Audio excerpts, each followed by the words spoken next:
All right, we are live. I'm just going to tweet it out. I'm going to go ahead and share it for you.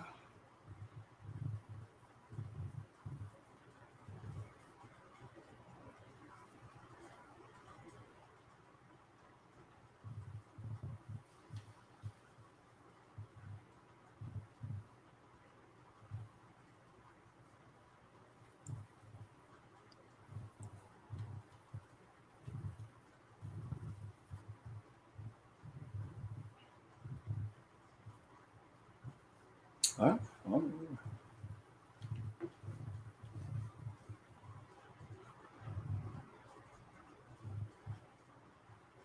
Cool. All right, it's live on YouTube, and then let me just double check Rockfin. It's always good to double check Rockfin. Rockfin be having moves sometimes.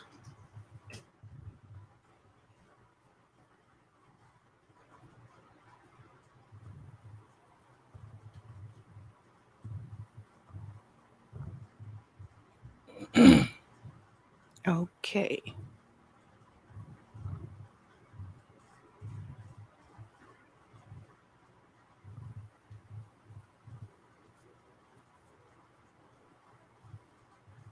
All right, it's also on Twitter. All right. We everywhere. I got that from FHL. Because they were like, you need to do it everywhere. It's true. No, they're right. They're right. I know I need to get back on Twitter too. I briefly stopped because of the they got rid of Periscope, and I didn't know what was going on after that. I was like, oh, I don't know what to do. But yeah, it's about time to go back on Twitter. Twitter need to hear half these messages more than anybody else anyway. But that's a different conversation. I know. Oh my gosh. Hey guys, thanks so much for joining me today. Welcome to Sabby Sab's podcast. I'm your host, Sabrina Salvati. My special guest today is no stranger to independent media. He is the founder of the MCSC network.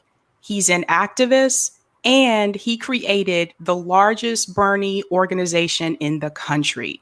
Everyone, please give a huge welcome to Niko House. Thank you so much. A really nice introduction. I appreciate it. Makes me sound way more important than I actually am, but I will take it. Thanks so much for coming on, Niko. So I have to tell you, you had a tweet a while back where you were talking about going to high school in Fayetteville, North Carolina. Jack Brady, yeah, the first thing I said was, oh my God, Niko was in the Ville. Yeah. Oh, yeah. I was on Strickland Bridge. I was in the Ville. Like, yeah. Like I was in 26ville. Yes, absolutely. It was funny because, like, for people who don't know, I went to high school in Fayetteville, North Carolina, too, and I live in Boston, and so I never Southview. Get out of here. Yeah. Yeah, that's where we took all of our athletes from whenever Jack Brady was built. Yeah. Yep. That's where I would have probably ended up going to school there at Douglasburg, unfortunately, but. Yeah, I know, because I never meet people from Fayetteville, like, ever. But that's why I was like, what? I'm ex-military, so it's not all that surprising. Yeah, for people who don't know, Fayetteville is like, it's an interesting place because it's like a military family population, and you also have locals that are from Fayetteville too. So it's an interesting place there too. Yep. You already got shout outs in the chat, Niko. Oh, what's up, everybody? So I want to hear about your journey in independent media. Like, why did you decide to do independent media, and how did you start the MCSC network? So it started with, the organization that I had began in 2016. We discovered some cheating, and I didn't know what better way to tell everybody what was going on than to do a stream about it, so that it can be documented, right? And we can always go back for references. And then whenever like I would not stream one day, people would be like, yo, where are you at? And I'm like, well, I didn't get any new information today about what was going on. They were like, yeah, but we still want to hear your opinion about things that are going on. So I would just start streaming casually on Facebook. And then I was given a radio show on Awake Radio on iHeartRadio. So it was like a subsidiary on iHeart. And it was every Friday. And I really liked doing it. And to be honest, I kind of began to realize that I was in a very unique circumstance, that I could provide a very unique analysis from the context of being a Bernie supporter, obviously, and being a progressive, but also being in the field, right? Or actually doing the organizing work, doing the activism work. And then because of how well we did there, I was also pretty well familiarized with a lot of, higher level politicians in office. And it gave me a unique network and unique insight into how things work. And then, of course, the very obvious fact that I am a Black man doing all this, which is already a whole, different, the way I see things generally is different. At least it was back then. Completely different from the rest of my white progressive comrades. So we could support the same issue, but the reason that they would support it would not necessarily line up with my reason or rationality. And so a lot of people like that perspective. And I noticed how important media was during the Bernie campaign, because the media was how they were burying him. They were burying the stories about like the Hillary Clinton Victory Fund, WikiLeaks and what WikiLeaks revealed, propping up narratives like Russiagate. And I began to realize how important that space was. And so I kind of turned my attention away from potentially getting more involved into the organizational side of politics explicitly, and started moving more into the media side. And I started noticing that there were some problems in the media space that we thought was independent. And then we eventually figured out they were corporate backed, and their convictions were questionable. And why they were doing this, they were in media, were questionable. And every single time we had momentum, the moment that the establishment bucked at us, the people with the biggest platforms would bid. And it would shatter the left. And when you would be principled, you would be attacked, which is kind of counterintuitive at the time. It was. Now it seems like the norm, but it was counterintuitive at the time, right? So like Jimmy Dore was the only one making sense on the Young Turks panel before he left, but yet he was the one who was attacked at that time by Young Turk's audience. And now we see where he's at now. Young Turk is getting like 128 views on live streams, and Jimmy's still getting like 8,000. When Sean King decided to kiss the ring for Hillary, and was praised and rewarded for it in various ways, I was like, she called me a super predator. She literally said she would go to war with North Korea. Like, I don't see why this is a debate. I'm just going to vote for Jill Stein. I'm going to continue to do my work on the ground, but I'm not going to enable my own demise. I'm not doing that. I'm not legitimizing a corrupt career. And I was attacked for that because I didn't want to vote for a racist. They told me I supported Trump, who they thought was a racist. And my Blackness actually was irrelevant to their opinions about my opinion about the racism that I was experiencing, or we have experienced through the system that Hillary Clinton has helped perpetuate it. And so when I began to realize that, one, we Black people were not occupying this space in any serious way, that it was definitely beginning to influence the outcomes on our lives, policy-wise.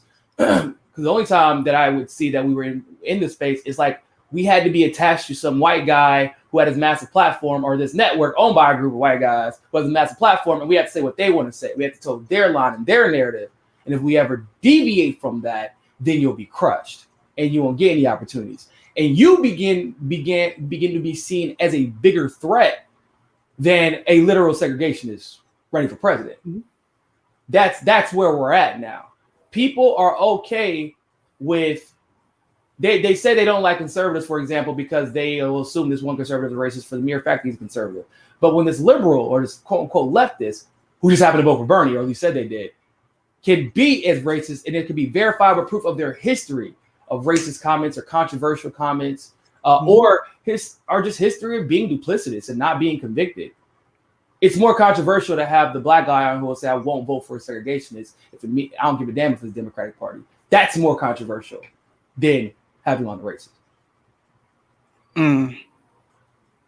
So I started this network that looks like the United Nations. Not that it was on purpose, but it was more so a matter of getting the best talent available and the best talent available just happen to look like it looks because we're all limited and benefited by our experiences. And if you're good at what you do, and you kind of like your experiences help to craft the person you come in your value system, you end up with Franco and Fiorella and Johnny, who are all Peruvian.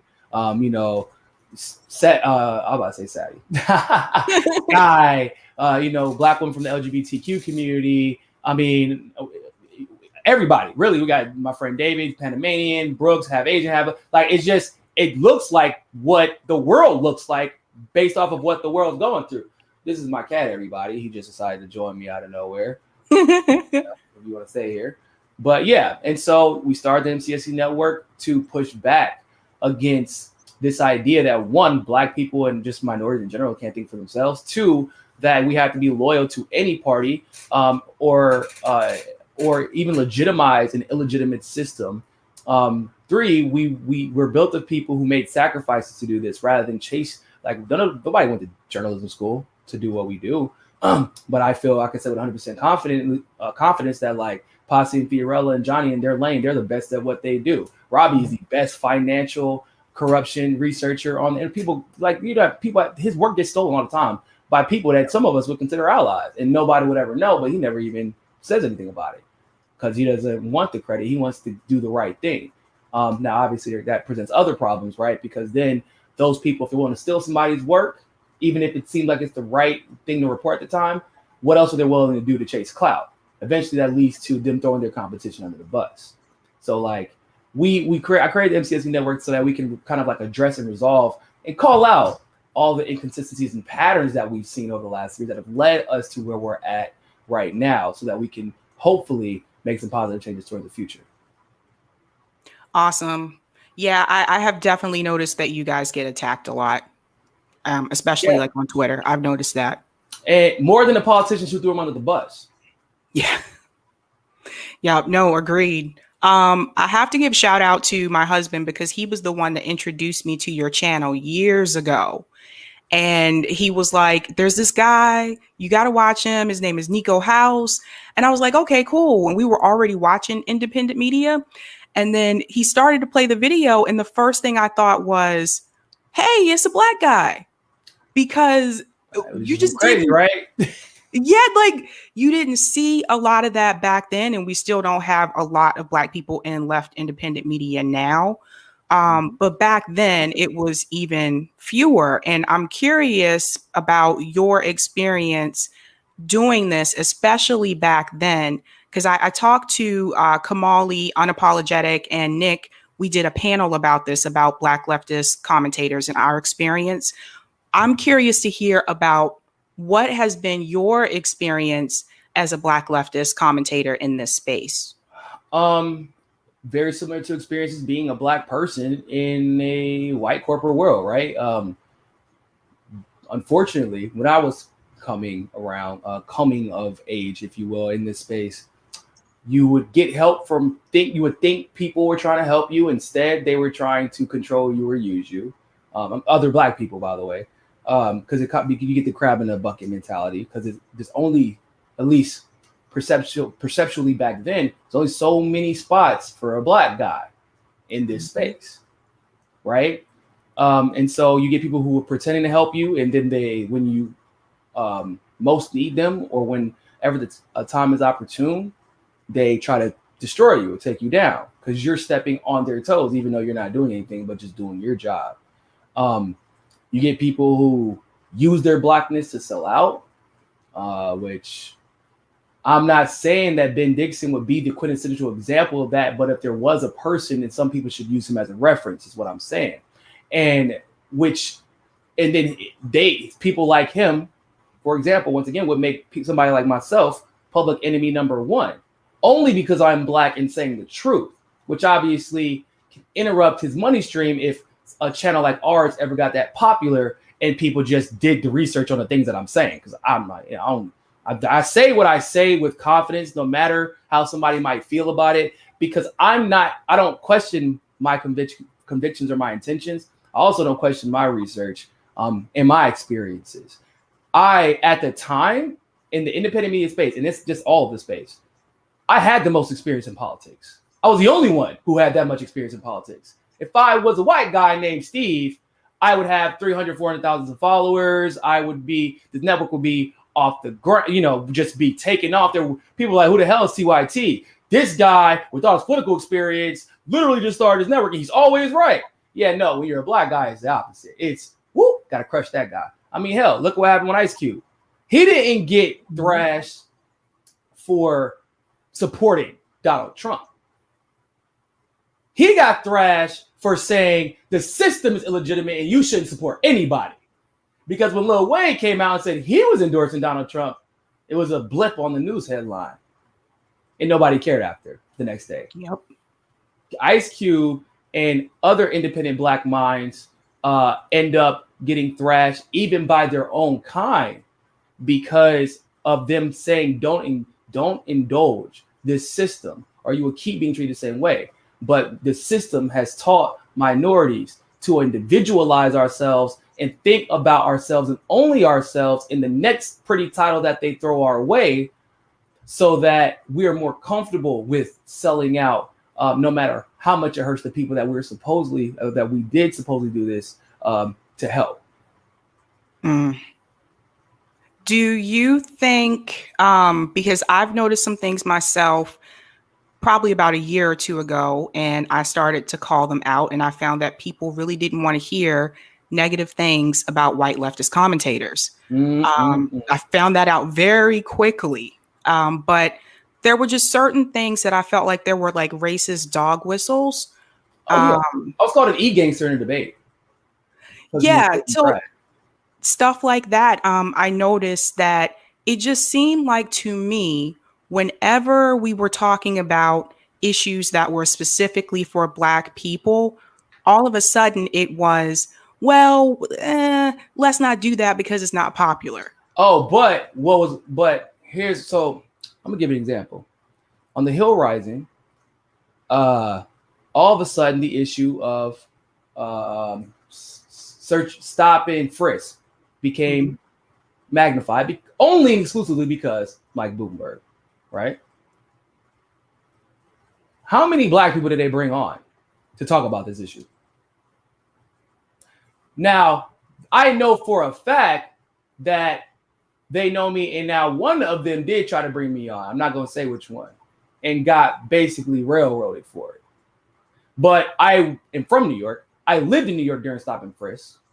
They know who I am. I have a big platform. I was literally a surrogate for a presidential candidate at the time who was trying to decriminalize all drugs and address issues like Stop and Frisk with legitimate legislation.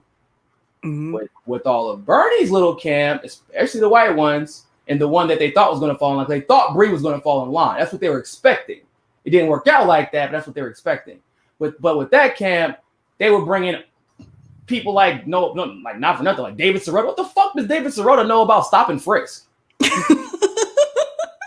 Like what he read online. How much does he care about it? I don't know. How many clicks can he get him today?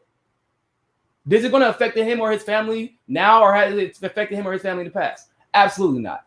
So why would you not get the Black man from New York who lived in Stop and Frisk, who's been a victim of the 94 crime bill in general, and been a victim of the corrupt justice system in general, despite all of my quote unquote professional qualifications? Even I had been jumped in a Burger King by 8 cops that were called on someone else.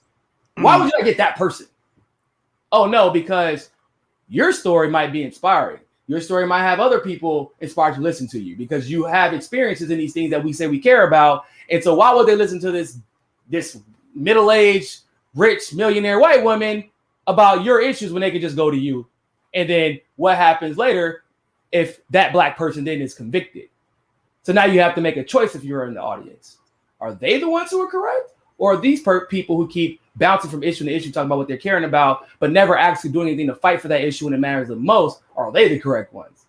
And the answer is going to probably be somebody on the MCSU network every time.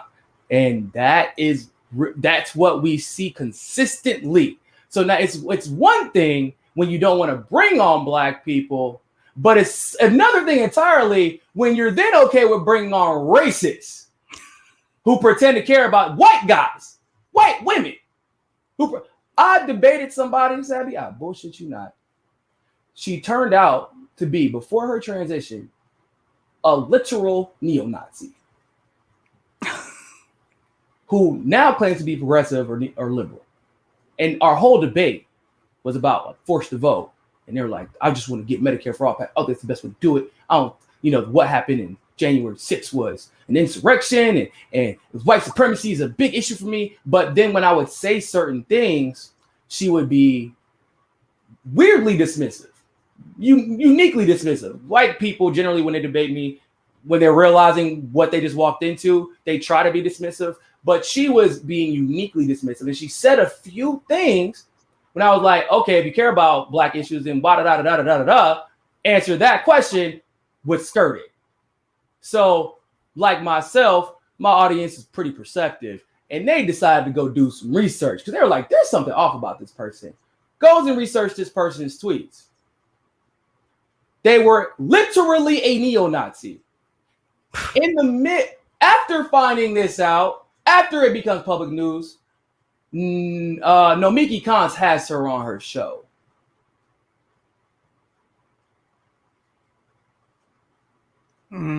What?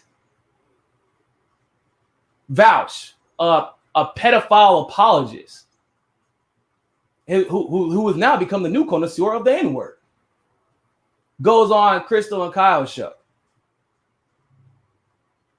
How come y'all can bring on Vouch, or even Crystal just shouted out the other day the Vanguard, which I have no problem with them. They're straight, they're cool, whatever. Two white guys just doing YouTube politics stuff. Fred Hampton leftists, I know Crystal follows almost every single one of them, has never given them a shout out. You don't like Niko because Niko don't like Bernie? Cool. Most of the Fred Hampton leftists voted for Bernie. What's the issue there?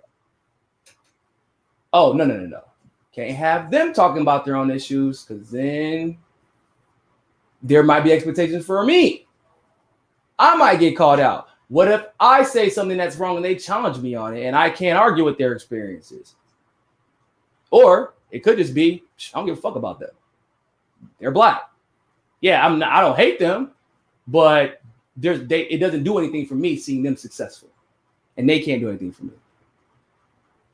Those are things that people see on a regular basis. I was just saying, like, bro, if Rome was a white guy traveling the country, feeding fucking homeless people, he would have 1 million followers. He would be interviewed on every single progressive network. And I've seen similar situations like that happen. That's how I know. And then I even, like, just the idea that somebody wants to do something like that will give people a whole bunch of followers and get them interviews everywhere. And all of a sudden they have a platform. Not literally, I'm poor, but I'm still going to raise money to go make sure that other poor people can eat and other poor people can put clothes on their back. Instead, he gets attacked, not just by white progressives, but by his own goddamn people. That are trying to protect white progressivism. Yeah. I think some of it is because they don't want to lose their audience. And I've seen like some of their audience members put racist comments in, the chat, like other videos and stuff like that. And they know that if they bring people like us on, that's going to be an issue for their audience. But then I go back to, but who is your audience? Why do you have racists like in your audience? Why are they so comfortable being so racist in your comment section without challenge?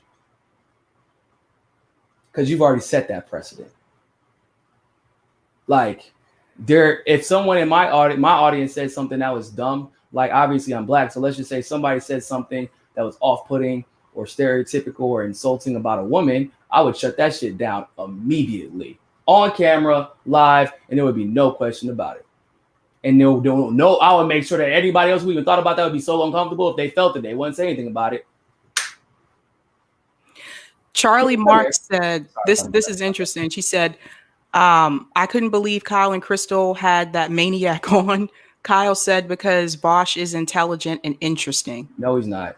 He's not intelligent. That's the worst. I'm telling you, I debated him. He's a dumbass. He's an idiot. He's an idiot who thinks he's smart, which is the worst kind of dumbass. But also, What is interesting about him? He plays video games from behind his computer. What contributions has he made to the movement that he deserves you uplifting his platform in lieu of avoiding the people who are... Fiorella is in Peru right now. Pasta, her co-star, is in Georgia exposing election fraud. And they both just got back before they went to these places from Arizona exposing election fraud there. Robbie Yeager is the one who broke the news of the North Carolina Colonial Pipeline. Mm-hmm. That all of a sudden everybody cares about now because Robbie made them care about it. But hey, this guy, this fat white guy who says racist shit and is a pedophile apologist, he's interesting. So either someone told you to have him on, or you have a blind spot and you have an issue that you have not addressed within yourself, and you're not being honest with yourself. If you're saying it's because he's interesting. No, one, he's not interesting. He's literally fucking boring. Controversial. Yeah, I mean, it's always controversial to be racist. I guess. It's supposed to be anyway. But there's nothing, not only is there not anything interesting about it, but what was your goal? That's what I ask people when they bring somebody on. What was your goal? Because I'll talk to anybody. I don't care about that. But I'm also very clear about what my goals are. And what was the goal for Kyle and Crystal to have on Vouch? Black in the Empire said if Vouch was black, nobody would say he's smart or interesting. Damn. I get, once again, not for nothing, I was the most qualified. I mean, there was no one who had my experience in politics. And there were people they wouldn't question because they couldn't question my facts. So they constantly just insult my intelligence in a way you would never see them do to a white guy or a white woman. That wouldn't be the reason you're disagreeing with them. Maybe it's just a misunderstanding about a way of facts presented. Not you're not understanding this right. You just don't get it. Maybe with a little bit more experience, you'll get it. Boy, please. And then, so people finally, after I got a big enough platform, had to start stepping on camera with me. And so included in that experience is 8 years of national level debating, and I was pretty goddamn good at it. And so with all the experiences and just the basic facts and, a basic moral system, when you're talking about conversations about whether or not to go to war with somebody, whether or not we should be supporting Julian Assange, whether or not we should be forcing to vote on Medicare for all, that is literally child's play. The problem always has been, I take the debate very seriously when I go into these debates because, in my opinion, we're debating for the future of our entire country, if not our entire world. Mm-hmm. They go to Twitter. Oh, this is some black dude who's just goofy and loud on Twitter.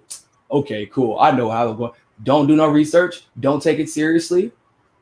And leave with two black eyes, rhetorically speaking, and are insulted by the fact that I had the audacity to drag their ass. Like, you didn't take this seriously. What did you think was going to happen? Because when I start quoting legislation, when I start quoting policies, when I start telling people like FDR, the reason that black people in the situation they're in, because he literally through the Green New Deal introduced the policies like redlining. When I started telling people that FDR didn't force black banks to close, even though it was only the black banks that survived the Depression because they invested intelligently rather than aggressively, he forced black banks to close so JP Morgan Chase could catch up and all those little assholes would catch up. All of a sudden, it's, okay, whoa, we're having two different conversations. Oh, no. We're having the same conversation. But you're going to argue within this limited parameter of what you think to be true. I'm going to discuss what I know to be true. And you were never prepared for that. And you were never going to be okay with a black person educating your ass on a goddamn thing. Because now you take it as an insult because of whatever preconceived racial bias you have. And then you know your audience because you already know what kind of audience you curated, don't you? You know they're going to take it some type of way. And they're going to look down on you. They're not going to like me because that's not how it goes. I want to be very clear about that. Being right in a white neo-progressive space as a black man does not get you liked. That's never how that's worked. It gets you hated even more for having the audacity to be right in their space and being obnoxious about it. Because I am very obnoxious about it. I didn't used to be. But then I saw I'm like, why are there not more black people in this space? What the fuck is going on? There's so many times, and every time somebody would come in, they would get bullied out of it. Yep. And this is something I want you guys to pay attention to. Like, start asking yourself these questions. Why are they not having like black people come on their shows? Why, if they do have a black person come on their show, why is it always that one same person? Why can't we tell? Oh, is it Bree or Cornell West or Nina? And why is it limited to those three? Y'all like all three of them. But why is it always only and exclusively those three? Yep. And then they kind of started slowing down, bringing Bree on. Yep. Bree wasn't going to do the T.O. Times two-step for him. No. After Bree handed her, whose ass did she debate? And it was just embarrassing.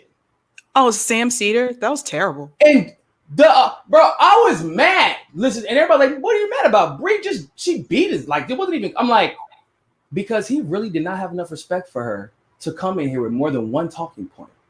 Bree is a goddamn lawyer. She was the press secretary for the largest campaign in the country.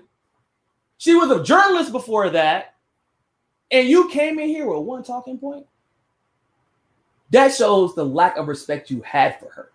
And what would be the reason? What could possibly be the only reason? It ain't because of her credentials. It ain't because of her intelligence. There's only one option left.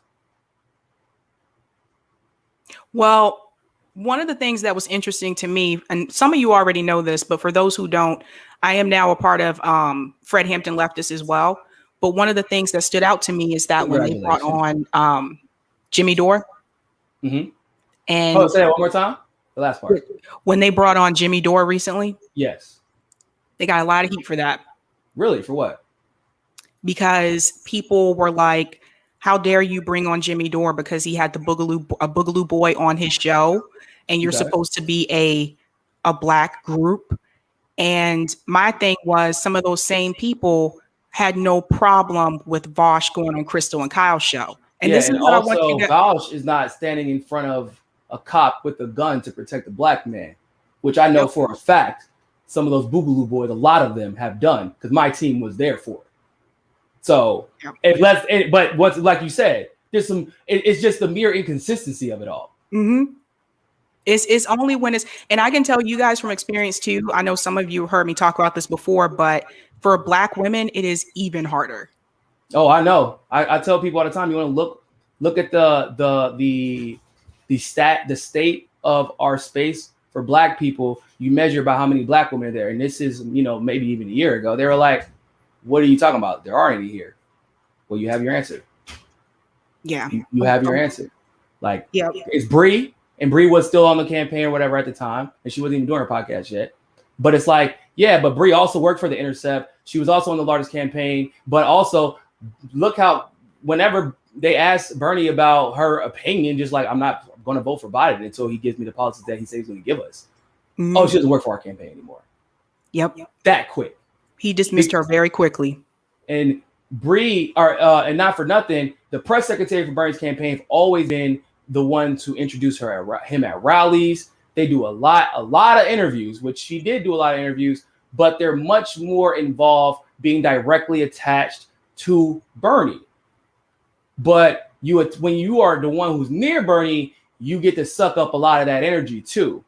And mm-hmm. Bernie has always, from my experiences, had a fear of creating a monster. And by monster, he just means giving somebody who is honest, a person of color or a black person, the space and the energy that they convert to do what they say they're there to do, which unfortunately for Bernie at this point, and unfortunately for us, is inconvenient to Bernie, Mr. Budget Chairman, telling the world we've cut child poverty in half.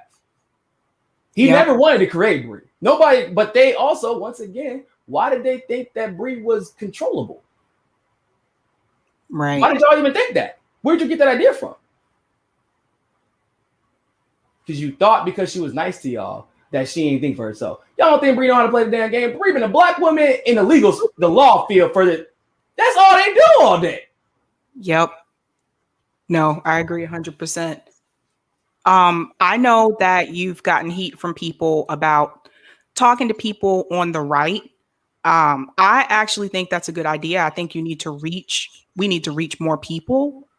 But what is your response to people who have a problem with you talking to people on the right? One, hold on, am I allowed to cuss on this show? Yeah. Okay. So I'm not a bitch. I talk to anybody who wants to talk to me. So there's that. You know when you're scared, when you don't want to talk to somebody on the other side, it's because you're scared for whatever reason. You're scared you don't have enough knowledge. You're not equipped with enough knowledge. You're scared you might learn something that might diametrically shift this false paradigm usually of morality that you have. Like you're just scared. I know what I'm talking about. I trust in my experiences. I trust in my intentions. And therefore, I'm never scared to talk to anybody. Left, right, middle, alien. I don't care. Now, the other side of that fence is, well, because I have friends who are conservative and you can get the fuck over it. Because before half of y'all got into this space, y'all have friends who are conservative, but you never, ever questioned it because they didn't say they liked this candidate or this candidate. There was no clout attached to that friendship or lack thereof. So now, all of a sudden, everybody, the left is made up of a bunch of kids that were like, hey, well, if you went to a school that had like a stairwell, we had stairwell Jack Brick. It was like kids that would sit under the stairwell, they'd walk around the hallway and sit at the table because the table was for exclusive cliques. But they were unique. They had their own struggles. It individualized them, but they found some type of connectivity through the marginalization that they faced. Now, for the first time during the Bernie era, all of a sudden, all of those people who had a very specific issue that they cared about because of the marginalization that they faced had a home. And they started using the space to create friendships rather than. And so now it didn't become, do you support Bernie because of the policy? It's, do you support Bernie because we can't be friends otherwise? Yeah. Like, okay, well, why not? Because you don't support Bernie. It's like, yeah, boy, I have a person with this person who supported the war in Afghanistan. Bernie himself said that he supported the war in Afghanistan. The only person who got it right was Barbara Lee. You just fucking like Nazis. That's the problem. Okay, so inconsistency once again. So now, why is it important just pragmatically to talk to the other side? Sabby, nobody is going to have their mind changed because for the sake of just having their mind changed on any of these issues, especially people they are entrenched in these issues. They made up their mind. If I am only engaging with someone to argue with them, they're not going to hear anything I have to say. And it's just, you're just massaging your own ego. If I only talk to them when it's trying to convince them of my point, I'm trying to be nice to them, but I'm only just trying to convince them of my point, then they're not going to want to hear what I have to say. They're like, yeah, I know, you're a leftist, and da-da-da. If I'm friends with them and I'm consistent in every other aspect of my life, no matter what we're talking about sports, and my logic is consistent there. They've shown that I've, for whatever reason, demonstrated that I am reliable, that I'm loyal as a person, that my moral code is consistent. And all of a sudden, if a conversation about politics happens to come up, then, well, I might as well listen to him. I can't just pretend like I don't like everything else he says because I claim to be a conservative in this particular issue. Let me hear what he has to say.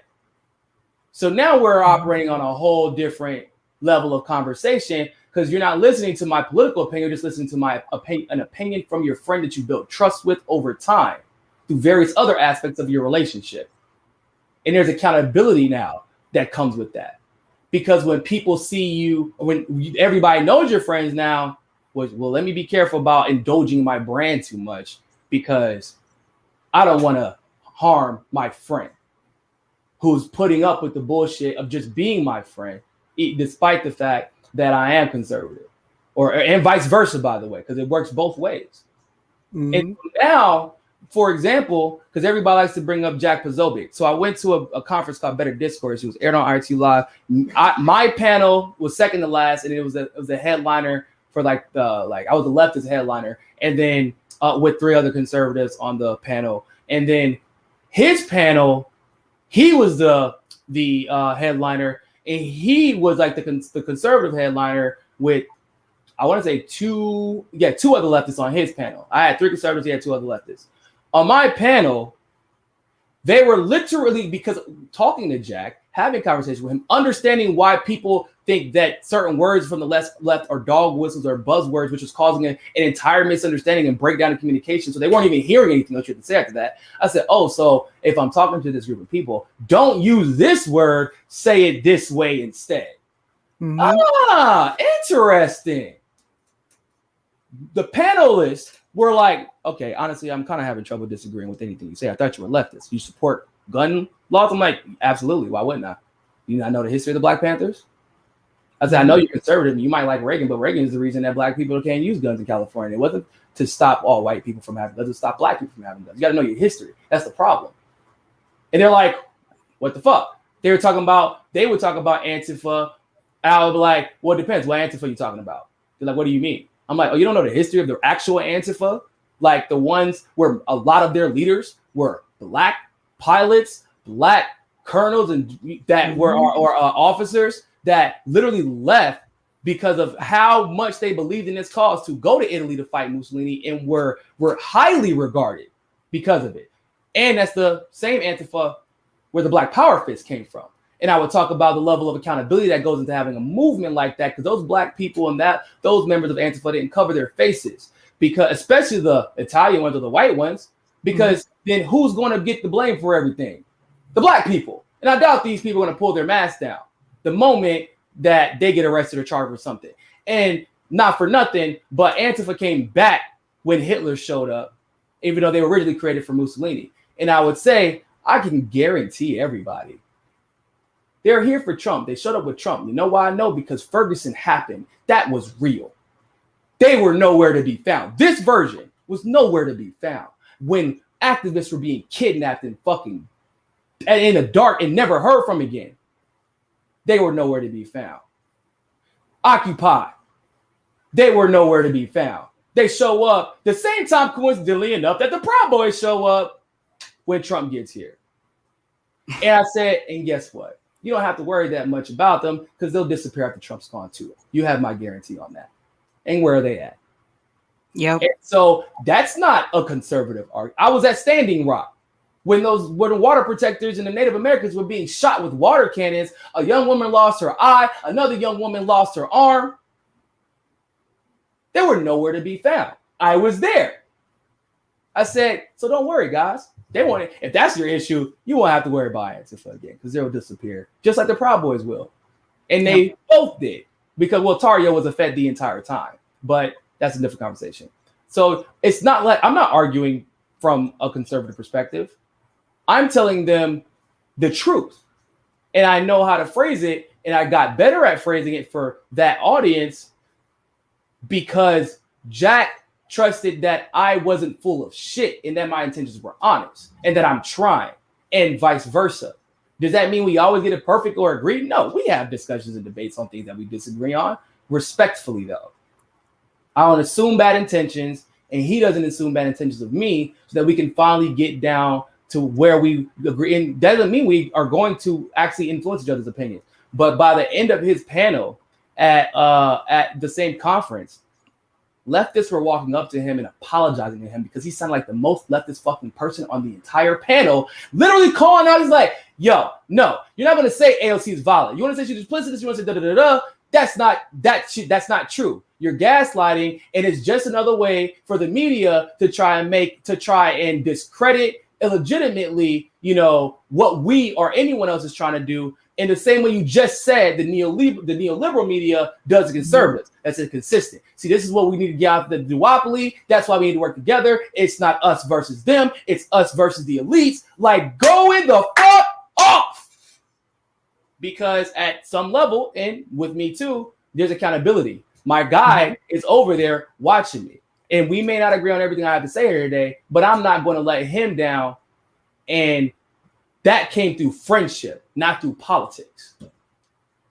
Did other leftist commentators go to the panel or the conference? Fiorella did, and she, good God, she stole the show. They invite a lot of leftists. I know, because they asked me to personally reach out to them. And what happens is, oh no, there's going to be a conservative there. And that's going to be live streamed in real time where I could be educated. I could be associated. I could be proven wrong. No, I'm not gonna go. Are you serious? Yeah, and there were more leftists there this year than last time, and still wasn't enough. Now, some of it was COVID, but people, I mean, and don't get it twisted. There are some conservatives that were invited that don't go because they're worried that a conservative who's a little bit more populist leaning will expose their establishment loyalty. So, it works in both ways, but I'm like, this is crazy because I thought that we always wanted to talk about our issues wherever we could. And for a lot of them, they're not going to talk about those issues unless they're getting paid to. They're not going to talk about those issues unless it's a circle jerk of, oh my God. And it's so weird and bizarre to me. You see these panels, online panels of 3 white guys and a white girl talking about a black issue because I know, and a lot of people know because we're just in the space. I'm like, all of y'all follow this black person who is literally talks about this issue all the time. You retweet them, you copy their tweets. You'll just say the same shit and rephrase it. Don't retweet them though. You don't retweet them. You just say the same shit they say. You get all the retweets. Oh my God, this white person is so compassionate about our issues. Like that's the standard. Oh my God, they care about the issue and they mentioned it. Not that they do anything about it. Not that they fight for it. Not that they will challenge those who lack conviction on the issue, especially their own, because they know where they're at and the comfort level that they're at, and they don't need to challenge it. Just that they talk about it. Because at the end of the day, the truth of the matter is, whether it's left or right, most of these motherfuckers are just talkers. And not doers and not actually doing activism. I've noticed that as well. I'm going to ask a controversial question. Please do. It's probably not as controversial as you would think, but.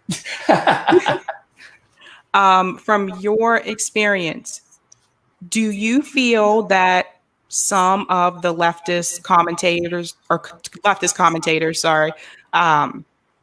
maybe covertly racist?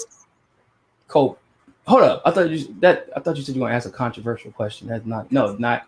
There are some that are openly racist, and there are a lot of them. I would say, if you had 10 white leftist commentators, 8 of them are racist. Wow. 2 of them are probably on the MCSE network. Oh my God. I mean, the evidence is kind of overwhelming at this point.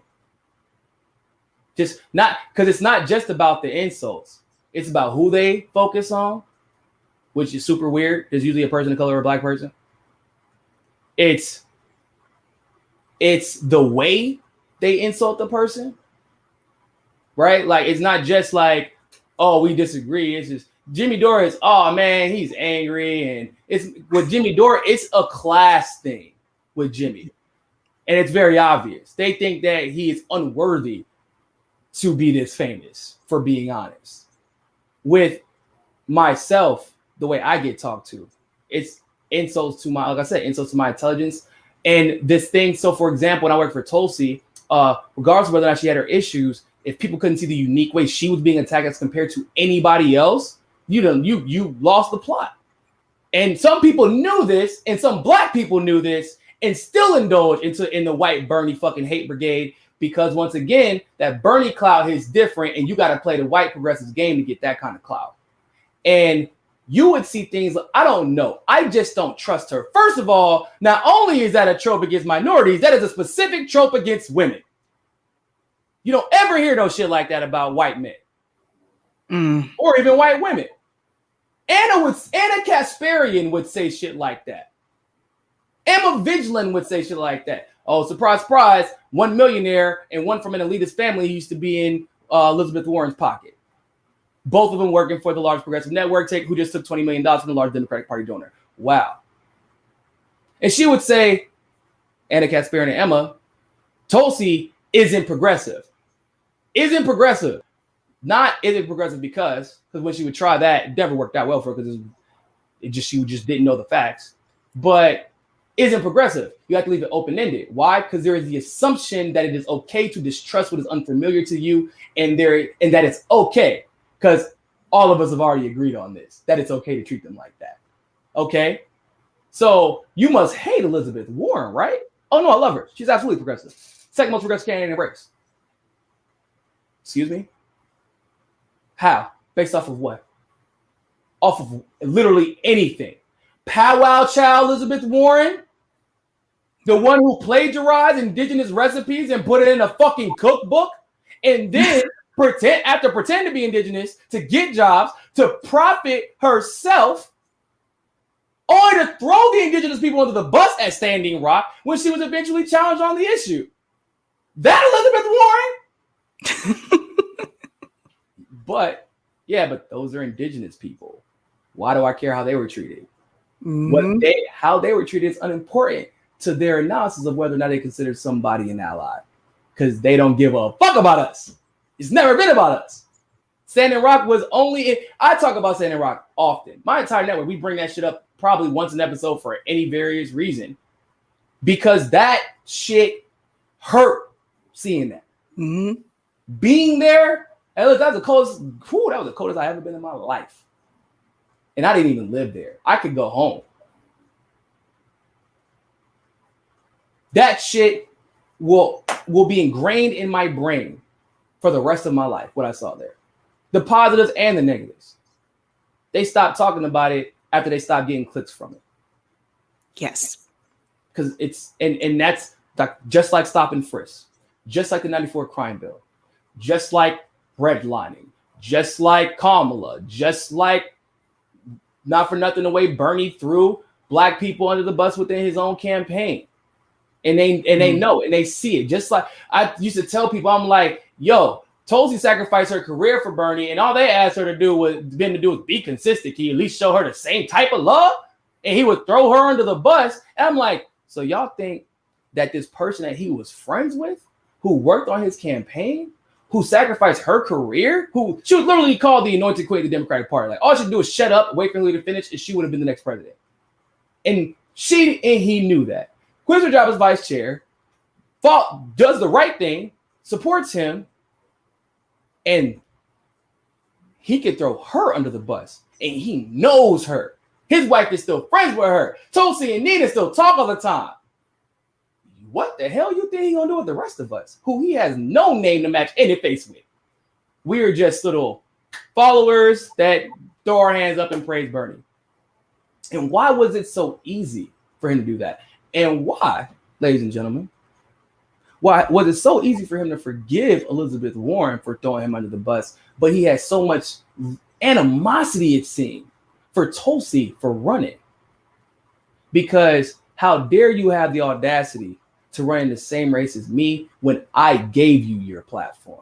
You're supposed to be supporting me, not trying to prove that you are better than I am for this job. That's supposed to be understood. That's why I elevate all the black women on I elevate the black women of color in my campaign who don't have platforms, but I use black men who already have platforms. I'm not elevating y'all motherfuckers because I don't want to deal with that if it comes back around. You can see everything if you're looking, but a lot of people don't care. But the black people, not for nothing, have over the last 6 or 7 months started like, yo, ain't nobody else seeing this shit. Yeah. But it's there. It's absolutely there. I know that you worked with the Bernie, campaign organized for the 2016 election. Yes. And then I know you heavily supported Tulsi for 2020. Mm-hmm. Why? I was a surrogate for her campaign. So I didn't start off like that, but then eventually I started speaking at her events for her and stuff like that. Yeah.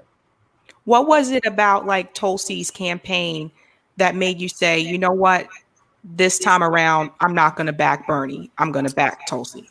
So in 2016, when the rigging happened, I was still a senior in college while all this was going on. I was acting state director for Bernie's camp. But I was still a college kid. A lot of politicians, people who were in higher positions in Bernie's campaign, when they wanted to use me to parade out in front of everybody to show look at this black guy in Bernie's camp, they always knew how to hit me up, but they couldn't return my calls when I'm showing them literal text messages and evidence. Tulsi answered the phone, listened to me talk for 2 hours about the election rigging that we saw, in the very next congressional session, introduced the Securing America's Elections Act, which is like, did this woman just hear me give her? Did she introduce legislation based off of our conversation? Like, did she take me seriously? I mean, obviously, yeah, I was being serious, but like seriously enough to put labor and effort into solving the issue in Congress? Yeah, she did. And I'm a policy person. I always say that. And so okay, cool. That's really weird. Did she support Hillary? Nope, not at all. Okay. That was also interesting. Then I started researching even more. I'm like, how are they hiding this person? Because I knew her from Bernie. I was trying to separate her from that to figure out who she was and why she was like that. Because I know she wasn't perfect before, but neither was Bernie. Neither was Bernie, neither was Nina. Like, so everybody's coming in their own, but I want to see who's putting their money where their mouth is. I found out she tried to end the war in Syria with a bill in 2014, and no one did anything about it. I found out that she introduced a bill to completely and totally demilitarize the police, and no one did anything about it. She called me saying, I don't want this Elizabeth Warren approach. Not called me, excuse me. She DM'd me saying she didn't want this whole Elizabeth Warren approach where you pretend like you're for reparations. I want to make sure this is getting done right. Help me understand this. Help me convey this so when it does get introduced to Congress, I can be equipped with the knowledge I need so that I can make sure this gets done correctly. Because I want to get this issue right. Why do people never caught on to the fact that Tulsi was the only presidential candidate that did not get asked about reparations at the CNN town hall? Because at this point, the establishment had become privy that her and I were talking, which is because this is around the same time that Huffington Post put out the smear piece about me for being her #1 fundraiser. Mm-hmm. So she's the only one that they didn't ask about reparations, but they constantly said that Tulsi's racist, Tulsi's this, Tulsi's that, because they knew, oh shit, we asked her about reparations. She's probably going to have the best answer, and she might even galvanize people behind the issue. So they killed it. Because they're like, when they realized that she knew what she was, nope, we're never going to talk about that. Fuck that noise. We'll move on. She introduced the All Fossil Fuels Act, so I hear AOC talking about the Green New Deal. And then I later found out, hold up, AOC ran on Tulsi's All Fossil Fuels Act. Let me look this up. 400 climate and environmental organizations around the world endorse this? When does that happen? Never, ever. Never has that ever happened. You're addressing not only climate change, but specifically environmental laws, but specifically making sure that corporations can't take advantage of whatever climate advancements that we make. Oh, but you're taking into account socioeconomic impact and making sure that communities of color are not influenced by that. You're addressing nuclear waste. Why is everybody not talking about this? Oh shit, no, everybody was talking about this till she announced she was running for president. Interesting. Then AOC was kissing Tulsi's ass when she was running for Congress, and then even when she initially got elected. But then when Tulsi ran for president, and then all of a sudden AOC introduced the Green New Deal that was weird. It was, I guess, cool at the time, but I'm like, why does she never mention like Jill Stein or Howie's name? It's the Green Party's stuff. Why was she? And for me, I'm not a person that needs credit for everything, but I do notice when you don't give credit where credit is due. I do notice that, because that means you're trying to keep someone else from getting credit so that you can maintain the idea that you are the one who came up with this for whatever personal goal or agenda that you have. And you're willing to take what is rightfully someone else's for you to have what you want. And so I started peeping game with her early. And somebody from Bernie's camp kind of told me, I don't trust her. We were both correct. Fast forward, Tulsi tells me I was like, at the time I was trying to give AOC the benefit of the doubt, which I always do. I was like, I don't understand. Like, Green New Deal is a resolution. Why not work with Tulsi, who's literally only in politics because of climate change and environment? That's what she got involved in for. And she already has this flushed out. Work with her. I'm sure that y'all can get something done. Tulsi then tells me, I've been trying to work with AOC on this issue. I tried to work with her on OFAC. All of a sudden, her office is ignoring me completely. Wow. And when Tulsi stole the show, most Google candidate that night, hit crazy fundraising numbers. You know who I was really impressed by? Julian Castro. What? Bro, I ain't gonna be impressed by the guy who barely speaks Spanish who's trying to run on being a Hispanic candidate. That was not what I was gonna be impressed by that day. And who was obviously a neoliberal. And it would say, I even had a lot of respect for Cory Booker. And she even used her platform to try to save Cory Booker's campaign. Why did you do that for Tulsi? Because I'm gonna be the first woman president. I'm gonna be the first woman of color. I'm gonna be the youngest president. And you are the one thing that's standing in my way because, well, you're honest and you're better at this than I am. And you're honest and you actually read bills before you vote on them.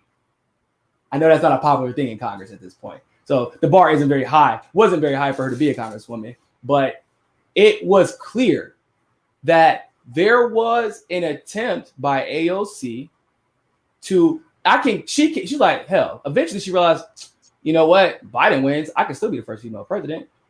Bernie wins, obviously. I can still be the first female president, and I can increase the chances of that. But even during the campaign, people didn't peep how AOC would pretend like Nina and Bree didn't exist. Yep. And look how long it took for AOC to endorse Nina. Oh, yeah, because you saw she's about to walk away with the win.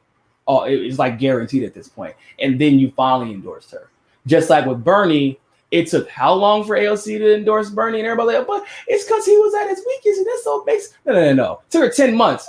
And that was 10 months after she constantly and regularly propped up his biggest obstacle at that time, which was Elizabeth Warren, and legitimized her in the progressive space that she should have never been legitimized in.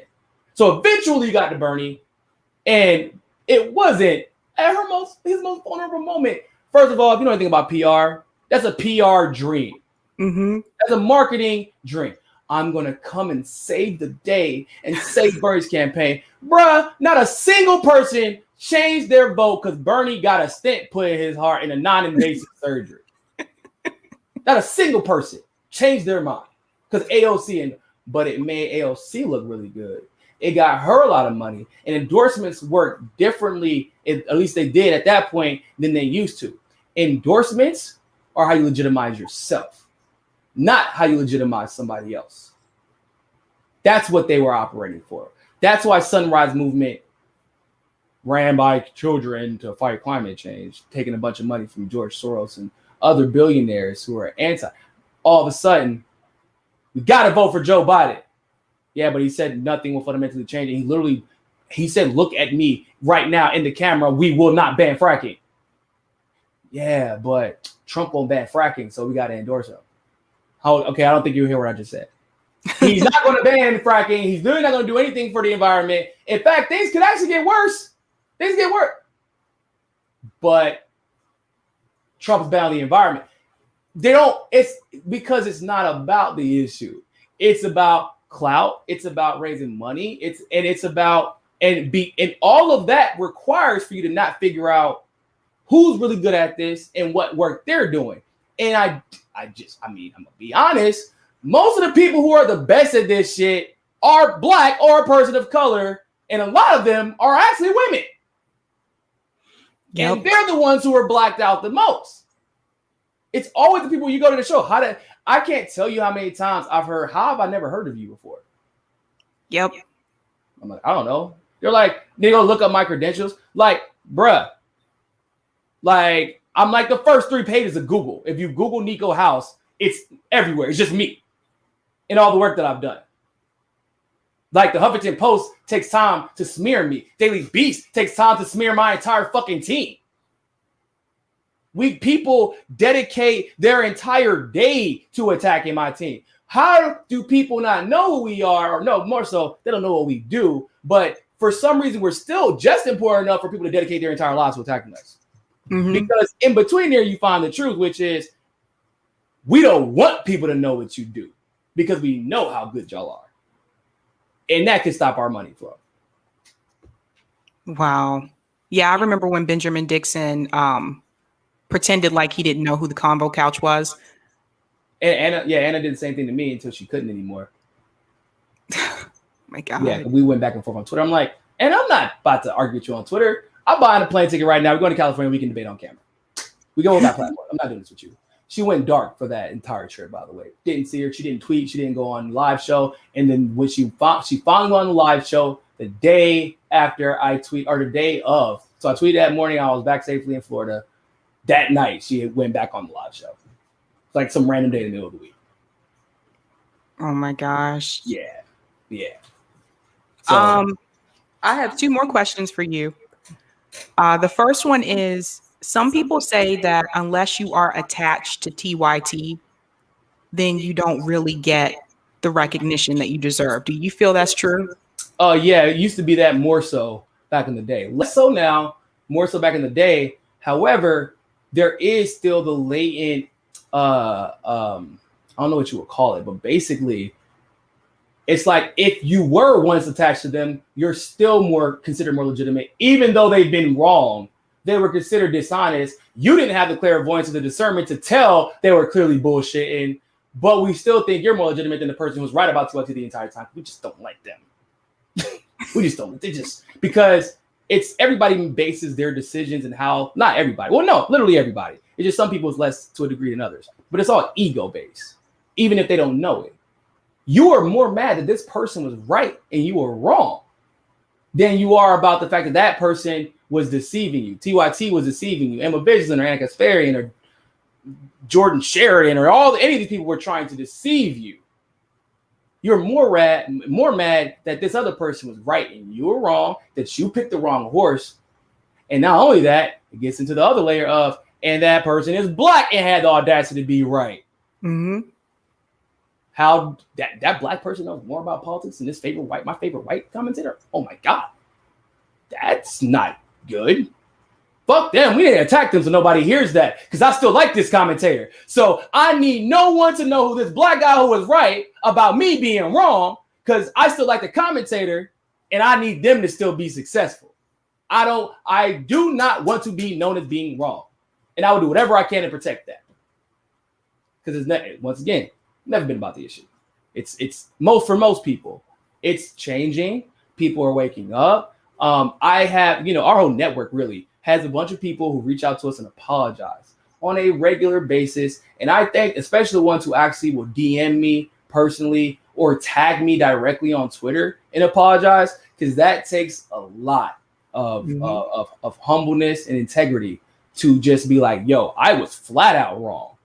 And for a lot of times, they were wrong about everything, about who they thought we were, the issue itself, who the politician that they may or may not have been supporting, the things that we were saying when we were being honest. They would apologize, and I understand how much that takes, and I always accept it and I always appreciate it. But then there are others who double down, or who even worse than doubling down, because doubling down eventually just makes you look stupid. But they pretend like it never happened, right? Like with Vouch, like we didn't just see him defend pedophiles and say the N-word a bunch of times and then double down on why he said it and why he was okay with it. And how everybody warned, like all the black people on the internet were trying to warn people how dangerous this motherfucker was. So we pretend like it didn't happen because that was a few months ago. The heat's dying down a little bit, and we need some views and clicks. So let's bring them on. So not only we're going to apologize to you because you were wrong about that particular person, but they will ignore that they were ever wrong, that there was ever a dispute. Because if you admit that you're wrong, then once again it goes back into what else were you wrong about, bruh? And no one wants to go down that rabbit hole. At least not when it comes to our network versus whatever the hell they thought they were right about. So it's just easier to ignore the person.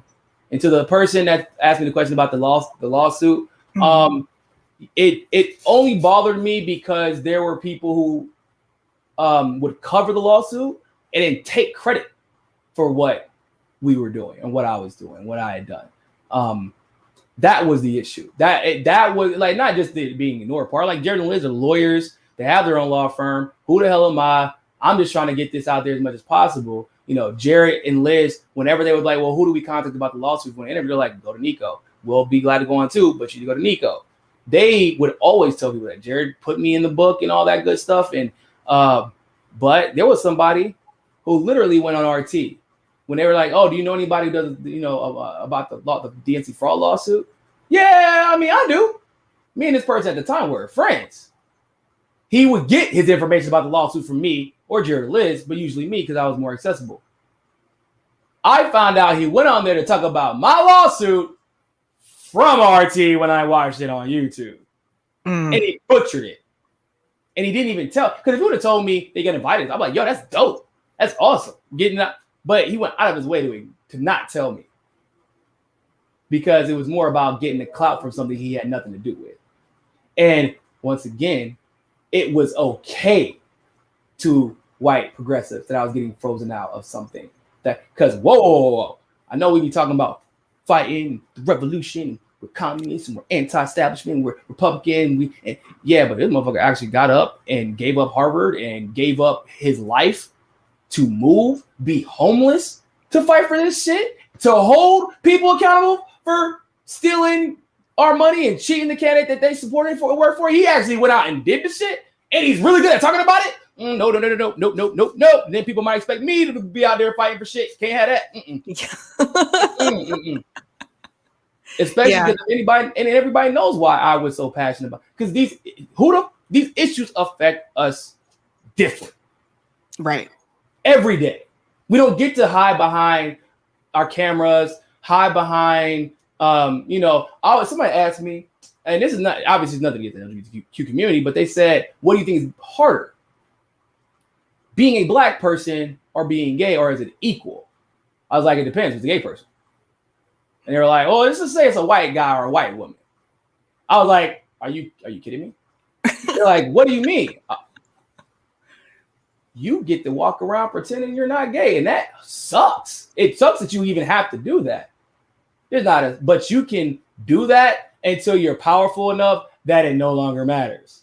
So you have enough influence that it no longer matters.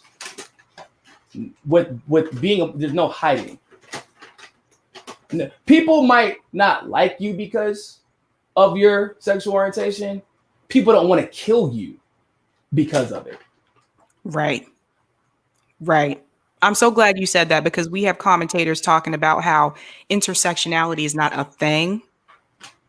And like I studied like DEI, and I'm certified in DEI, and I know a lot about intersectionality.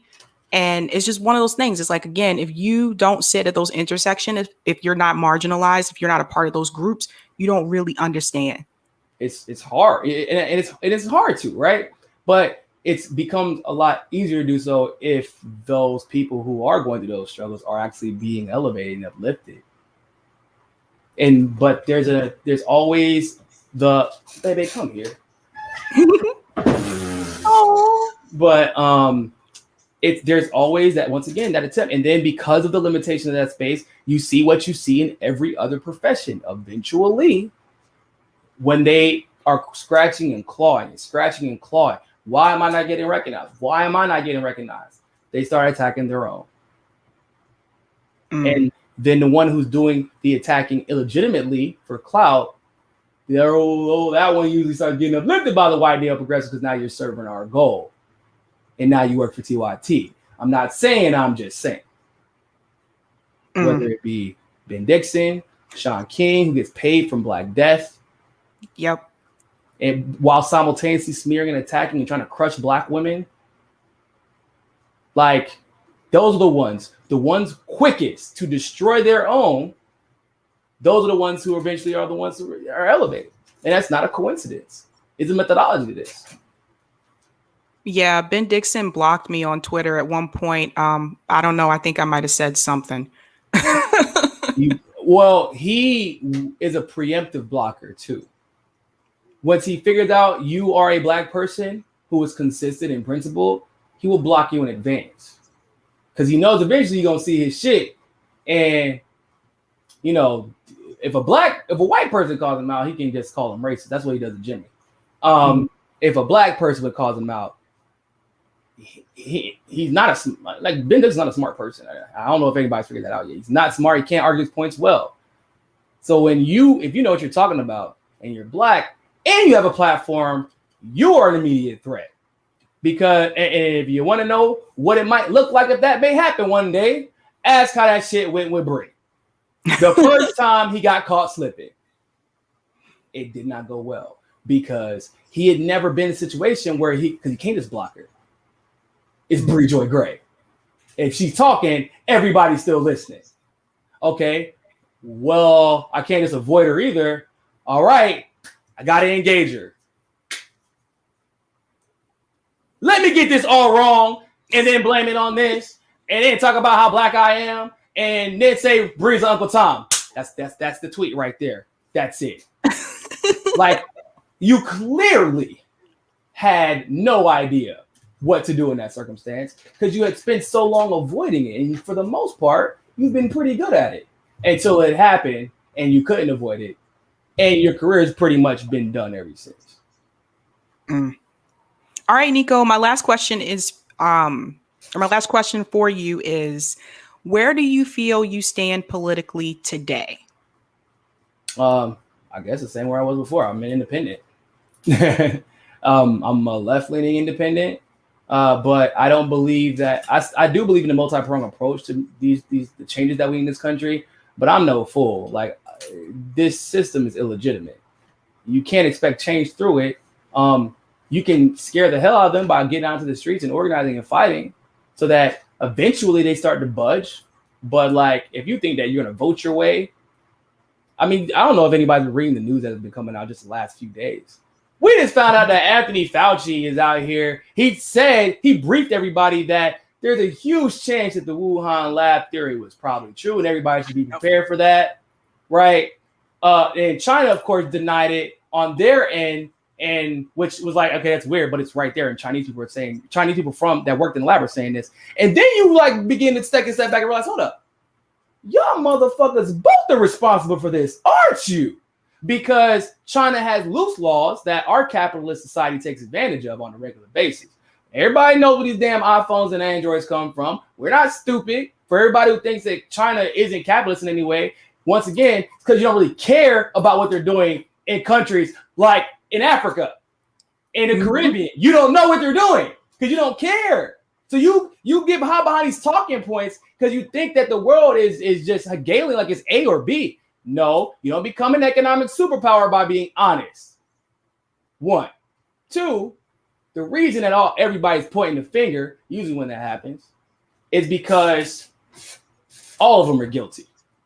And it started coming out that the NIH, National Health Institute, was funding the bio weapons in the Wuhan lab. There was a video that leaked of Fauci talking about why they were doing it. So why the hell did you spend all this time talking about bat suit? Because when you really think about it, that sounds like the dumbass theory. Like, like that's what sounds dumb. But for some reason, they were so dedicated to killing that Wuhan lab theory. Not because like this once again, we gotta go back to consistency and patterns. We just watched Joe Biden and Donald Trump engage in a racist Olympics, gaslighting us on China for the entire election. Now all of a sudden, and Democrats too, all of a sudden they care about stopping Asian hate.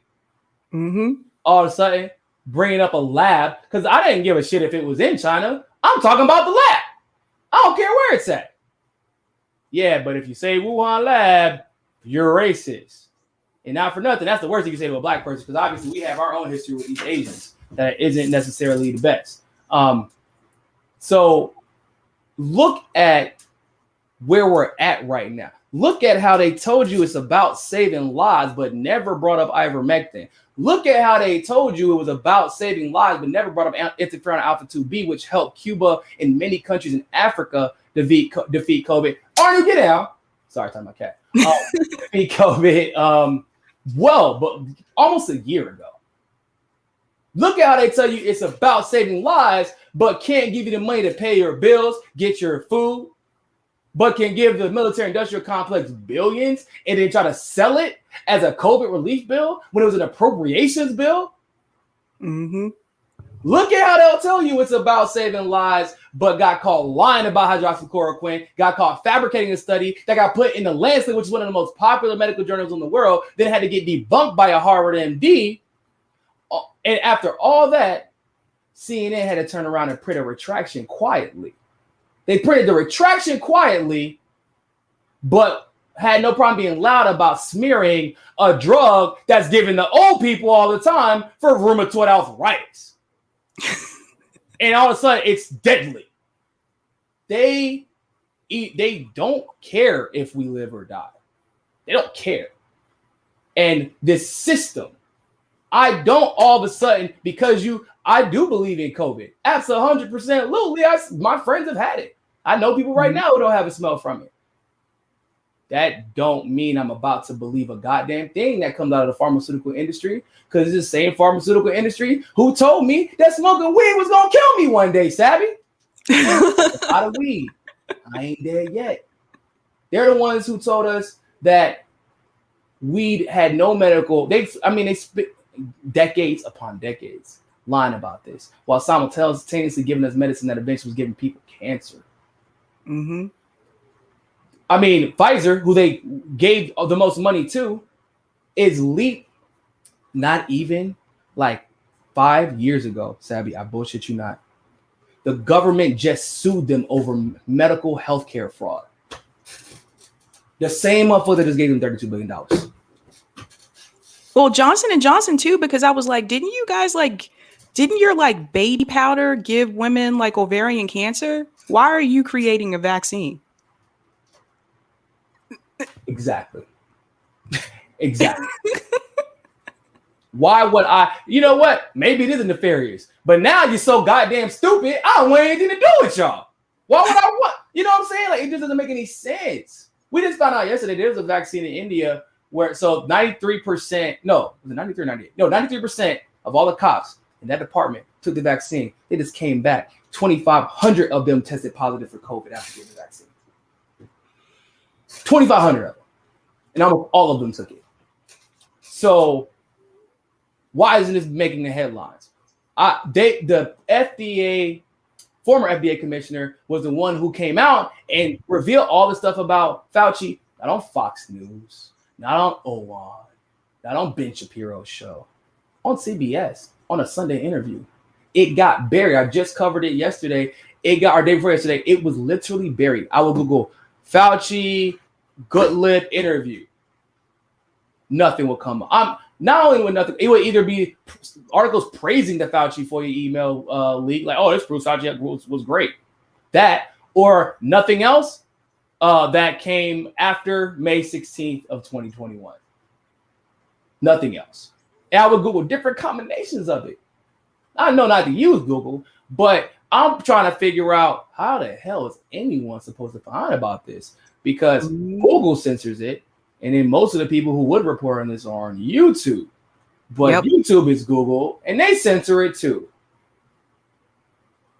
And how if in any other country, this would be a national headline that is ran for days. The Goodlip came out and said that Fauci thought that the strain was human-made and came from a lab after pretending that it was wrong, that it was absolutely from nature, and that it came from a bat in a suit. At the very bare minimum, why aren't you asking why he spent a year lying to you? At the bare minimum. And you just realize, okay, all these politicians in this system is illegitimate. So start there and assume that they are not, because people will say they operate from the assumption that they're mostly good, and they have decently good intentions, and they just sometimes do bad stuff because of whatever ineptitude, some bad, the some bad apples, a few bad apples theory. No, you need to operate from the principle of they don't mind if you die. They will send you to go kill someone else if they have to protect their dollar.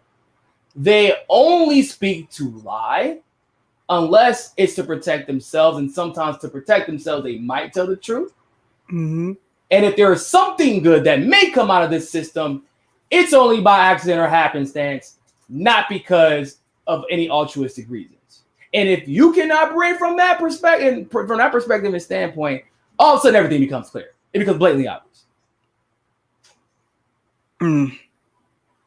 I just want to address something in the chat. I don't know who, and I usually don't do this, but I just don't like when people lie. I don't know who True Hunt is, but I do want to say, please do not come on here like smearing Black leftists. Like we're not going to have that. What did they say?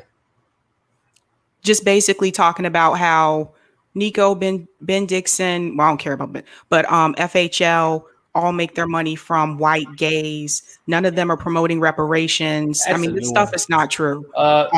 No, actually, me and Jack are actually friends because I convinced a bunch of conservatives at a conference to support reparations on a panel. It's just sometimes it's just so much hate. People are ridiculous. Like, get a life. Start your own channel. Let's see how well you do. Exactly. And also, I don't pay my bills to YouTube. I pay my bills to Rockfin. I'm beholden to my premium subscribers who pay my bills, who expect me to be honest, which is why they support me, which incentivizes me to stay honest. That's what we need. That's how it should be. I mean, unless you would rather me be like, Van Jones or Joanne Reed, who once again do that little T.O. Tom two-step for Mr. Master, white man at MSNBC or CNN. No. I've been offered stuff like that in the past. One, I'm not about to go in those suit every day and wear a little temper take fade, and I like my hair and I like my style. I'm not going nowhere. But also, that is not why. If I wanted to make money, if that was the initial goal, I just would have went to Harvard Law School and been a millionaire 3 or 4 years after I got out. It would have been easy. But a lot of us gave up what we did that support our families and gave us security and stability to do this full time.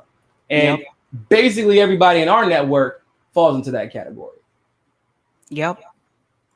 Yeah, agreed. Niko, thanks so much for coming on. This has been awesome. I really, really appreciate it. I've been wanting to talk to you for a while. Well, I appreciate you having me on, and congratulations on your new show and being part of Fred Hampton Leftist. Look, we need more Black women who know what the hell they're talking about. I got a lot of love and respect for you and Glory and Sky Daddy, Sky for everybody. Y'all know Sky Daddy on Twitter. She be talking cash money shit, but she be honest and real about hers. Like, y'all get so much hate, and then if you're not getting hated, you're getting ignored. And if you're not getting ignored, you're having your opinion stolen and appropriated for some white person to pretending they said it first. And that shit is exhausting. I mean, I know it's exhausting. I deal with it all the time, but it's exhausting when you're just doing what you're doing because you actually give a shit. And then you feel like you're yelling into a void. It gets exhausting, but we're not the first ones that've had to deal with this. And to be honest, we have advantages that some of our predecessors from the civil rights movement and before didn't have. And I'm thankful that we even have this level of progress and level of influence, because it does tend to compound exponentially, where we now have people like yourself or Sky or Glory or Bree even, who was able to kind of weaponize the audience that was given to her to tell the truth.